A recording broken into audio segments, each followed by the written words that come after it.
Morning po mga minamahal kong kapatid. At tunay nga po na isa na namang linggo ng araw ng pagpapala.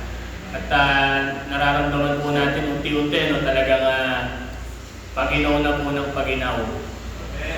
Ba't po ba gumiginaw? Parang ang nakaka-excite. Parang parating na po yung Pasko. Ano po? Mahirap na pong maligo eh.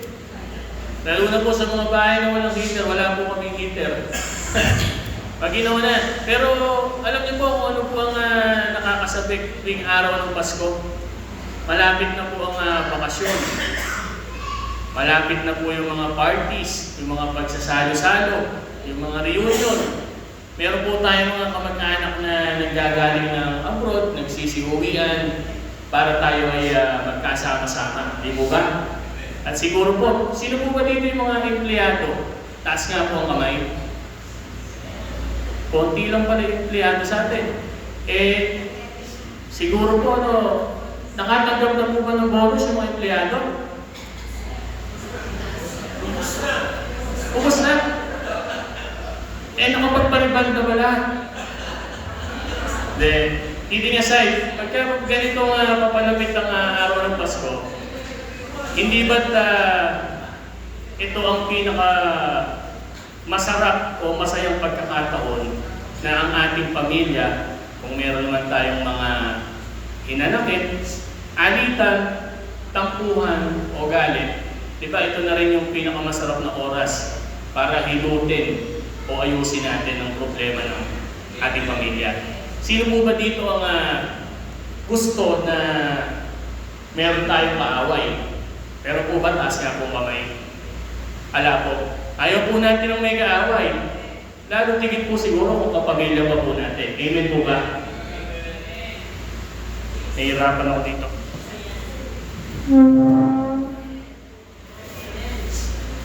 Okay.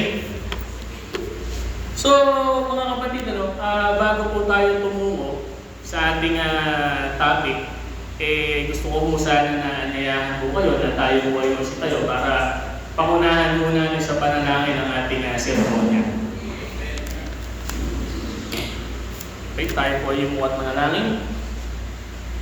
Panginoon, kami po ay nagpupuri at nagpapasalamat. Dinatakila ka po namin ngayong umagang ito na muli po kami po ay binigyan ninyo ng pagkakataon na magkasama-sama, magtipon upang pag-aralan ng iyong salita. Lord, alam ko po na hindi po ako karapat-dapat sa iyong harapan, ngunit dahil iyong kagustuhan ay alam ko po na ikaw po ang makikita nila at hindi ang aking mga karungisan. Lord, buksan mo po ang aming puso at isipan upang ang aking mensahe ay lubos po naming maunawaan. Ito po ang aming samot na langis sa matapos na pangalan ni Yeshua Christ. Amen. Amen. Okay, pwede na po tayo po. Ngayong umagang po ito, gusto ko munang tanungin, kayo po ba ay nagsipag-umagahan lahat? Nag-umagahan po ba tayo? Baka po hindi magkaka-ulcer po tayo, baka mga alauna po tayo matapos. Inuunahan ko na po kayo. Okay? So ngayong umaga po ito, gusto ko pong buksan natin ang ating mga Biblia o ang ating mga cellphones. So tingnan po natin sa screen, ang ating topic po ay ang Efeso chapter 6 verses 1 to 4. So basahin po natin. Sabi po, mga anak, sundin ninyo ang inyong mga magulang sa Panginoon, sapagkat ito ang nararapat. Igalang mo ang iyong ama at ina. Ito ang unang utos na may kalakip ng pangako. Ikaw ay giginhawa at hahaba ang iyong buhay sa lupa. Mga magulang, huwag kayong gumawa ng mga bagay na ikagagalit ng inyong mga anak. Sa halip, palakihin ninyo sila ayon sa disiplina at katuruan ng Panginoon. Okay? So, ang topic po natin ngayon, kung mapapansin po natin, very brief lang, pero actually kahit hindi ipaliwanag, naiintindihan po natin. So, gumawa po ako ng 4 na puntos lang dito, at ang title po ng ating topic ngayong linggo ay Pamilya ang unang simbahan natin ngayon ng Panginoon. So mga minamahal, marami po sa atin, ang tahanan po natin, puno ng mga pagkain. Marami po tayong pagkain, pero kulang naman po sa panahon. Marami rin pong bahay, maraming mga gamit, mga appliances, pero kulang po sa pag-uunawaan, kulang sa pangunawa. Ngayong umaga po, tinatawag tayo ng ating Panginoong Yahweh para ayusin po hindi lang po ang dingding, ang sahig, ang bubong o pintura ng ating bahay, kundi para ayusin ang puso po ng bawat miyembro ng ating pamilya. Alam niyo po ba yung Efeso chapter 6? Ito po ay hindi lamang utos ng ating Panginoon, kung hindi ito po ang lunas sa sagatang relasyon ng ating pamilya. Meron po bang perpektong pamilya dito? Alam ko po, bawat isa sa atin, meron po tayong problema sa kanilang pamilya. Hindi po nawawala ang alitan. Normal na po yan. So, ang unang puntos po natin, ang nilagay ko po dito ay ang puso ng anak na marunong sumunod. Ang sabi ko, sundin ninyo ang inyong mga magulang sa Panginoon. Mga minamahal, ang pagsunod ay hindi lamang kilos. Hindi lang sumunod ka, kumilos ka. Ito po ay salamin ng puso. Salamin ng ating mga puso. Nakikita kung paano tayo kumikilos. Kapag ang anak ay natutong sumunod, natututo rin po siyang magtiwala. Kanino po? Una, sa ating mga magulang, at kalaunan, sa ating Panginoong Yahweh. Marami pong mga anak dito, kahit naman po ako, may mga anak po na sugatan po ang puso. Ano po ang kadahilan nun? Maaaring galit, yung mga pagtatampo na mga nadulot ng mga nakakaraang pangyayari. Hindi po ba? Pero alam niyo po, ang tanging lunas po sa mga nararamdaman natin na galit o tampo o inanakit sa ating mga magulang, ang pagsunod po. Kapag po tayo sumunod sa ating mga magulang, nagpapakumbaba po tayo, unting-unti rin pong nalulunasan ang sakit po ng ating mga puso. Naalala ko po nung bata po ako,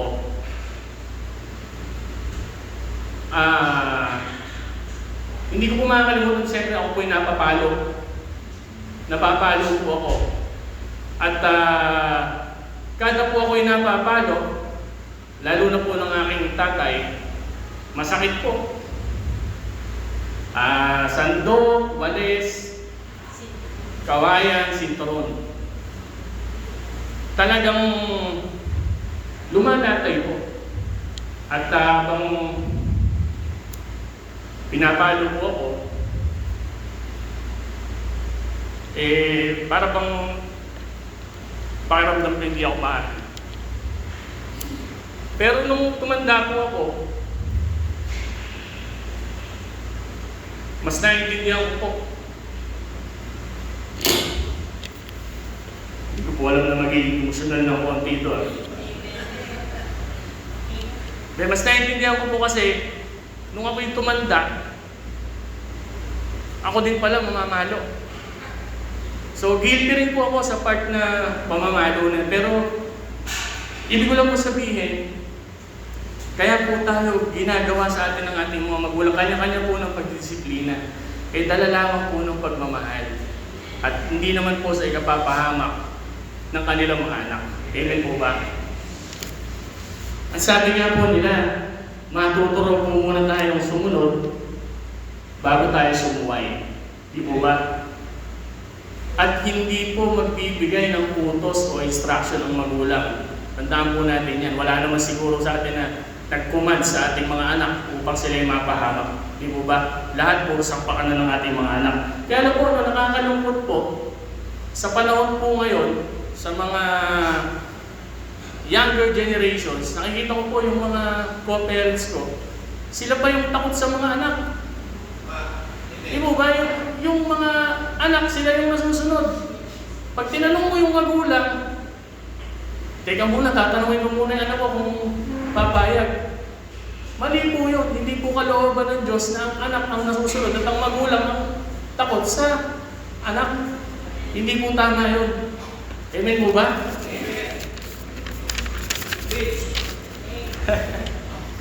Dito po sa pangalawang puntos natin, ang sabi po, ang kapangyarihan ng paggalang. Ang sabi po sa binasa natin kanina ay, igalang mo ang iyong ama at ina.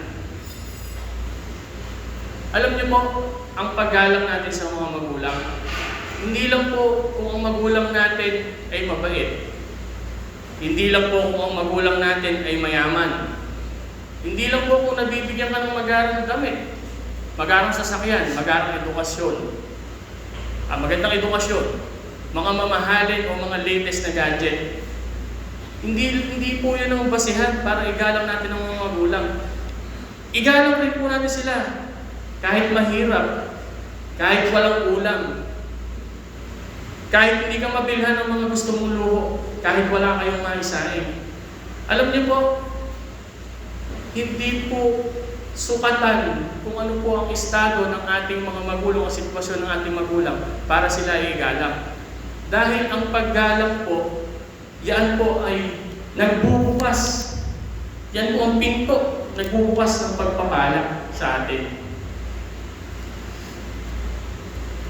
Mga minamahal, binanggit ko po sa inyo kanina, wala pong perpektong magulang. Kahit po ako, wala pong no such things are perfect except God. Pero ito lang po, mga minamahal, ang tinitiyak po sa inyo. Si Yahweh ang nagbigay ng pangako sa mga marunong gumalang. Yun lang ang nag-iisang perpekto. Mga minamahal, sabi ko po sa inyo, siguraduhin niyo po na kayo ay nagumagahan dahil talagang mahihirapan po yung mga sikmura natin ngayon ng konti, pero pupusugin po natin sa salita ng Panginoon. Ano po? Amen.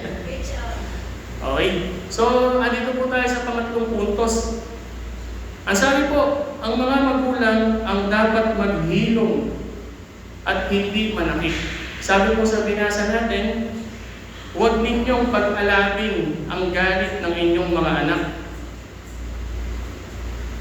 Alam niyo po, tayong mga magulang, kung minsan po nagdidisiplina tayo sa ating mga anak, meron po tayong mga salita na nabibitawan, na talaga namang hindi natin malilimot.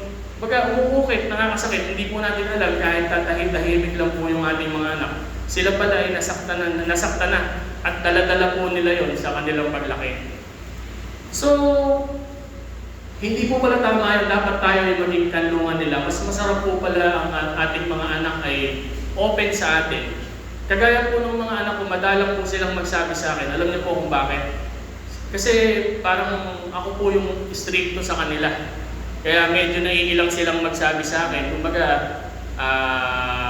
parang kontrabida. Hindi po kasi pwede na sa isang pamilya lahat naka-agree. Kailangan may isang sumasarangga para madisiplina. So, umabot po ako sa may sarili pong minsan GC po silang magnananay. Nakikita ko, ba't ka ako din sana sinasabi yan ka mo? Siyempre, ako naman po, normal lang. Pero sa isip-isip ko lang, parang hindi ko yata ako tama. Nakita ko po yung isang anak ko. Nanay, ka, bigyan mo na ako ng pang-date. Pangbihira ng mga, nangihingi pa ng pang-date ka ako. Mahina din po eh. Kung sa akin siya nagsabi, di sana doble yung pang-date niya. Di ba? Lalaki. Di ba? Hindi na, kidding aside. Tayo po dapat ang sumpungan ng ating mga anak. Di po ba? Hindi po dapat sila ilag. Kanino po natin gustong magsabi yung mga anak natin? Sa mga tropa, sa mga barkada, di ba? Sa mga nakakasama, ipapahama ka niyan kung hindi sila good influence. O kaya naman, napipilitan silang mag-rant sa Facebook magpo-post. Di ba? Dapat sa atin, hindi na, Alam niyo po, ang mga problema, hindi na dapat natin binobroadcast sa Facebook yan. Hindi tayo dapat mag-flex na kung ano-ano sa Facebook kasi hindi na, wala po si Lord sa Facebook. Wala naman account si Yahweh, di mo ba? So, yun po, no? Nag-iinti lang din ako sa bagay na yan, totohanan kasi nga, aking mga anak, hindi naman lahat, pero sabi ko, lalo na po pag dumadating po sa teenager po yung bata. Iba na po yung mga bata ngayon, medyo delikado, kaya nga po hanggat maaari, pinipilit namin na lumapit sa kanila, makabanding sila, at blessings po ni Lord na mabigyan kami ng pagkakataon na makaduupang palad po yung aming mga anak. Pero kahit po ganun, talagang nalilimit pa rin, napipilter pa rin. Sabi ko nga po sa inyo, meron silang mga GC. Pwede naman ako mag-PM, meron silang sa Instagram, nag-PM. Magme-message sa akin kasi alam ng mga anak ko, yung Facebook ko, madalas na ko online, yung messenger ko. Account ko yun ha, Ronil Alfred Gonzalez, ang message, Nay. Ako yung message, Nay.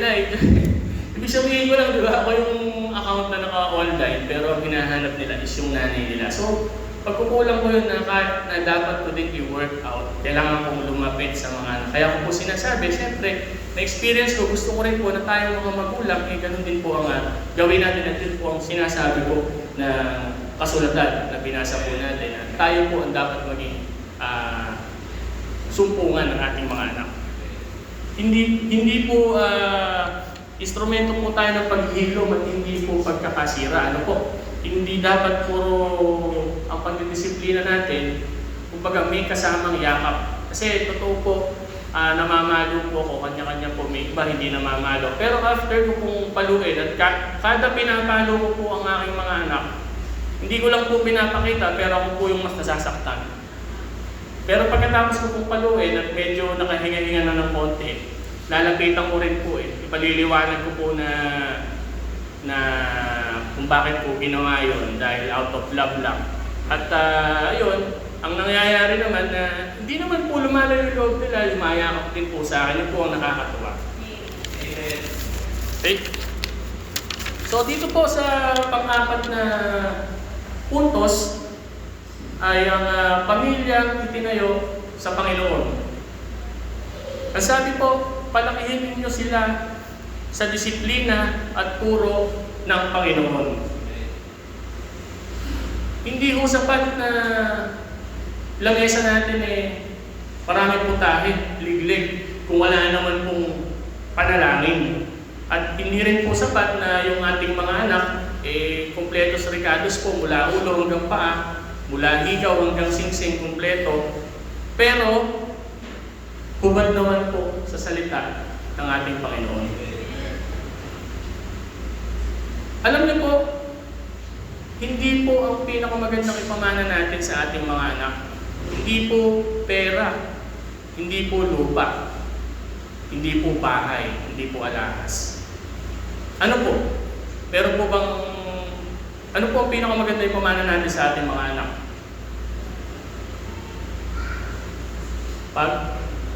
Pagmamahal? Amen, ma'am. Ang pinakamahalagang pamana po natin sa anak, bukod sa edukasyon, ay ang pananampalataya. Dapat ibukas po natin ang ating mga anak sa pananampalataya. Kahirap pong i-preach o isalita yung mga bagay na alam mo may kakulangan ka.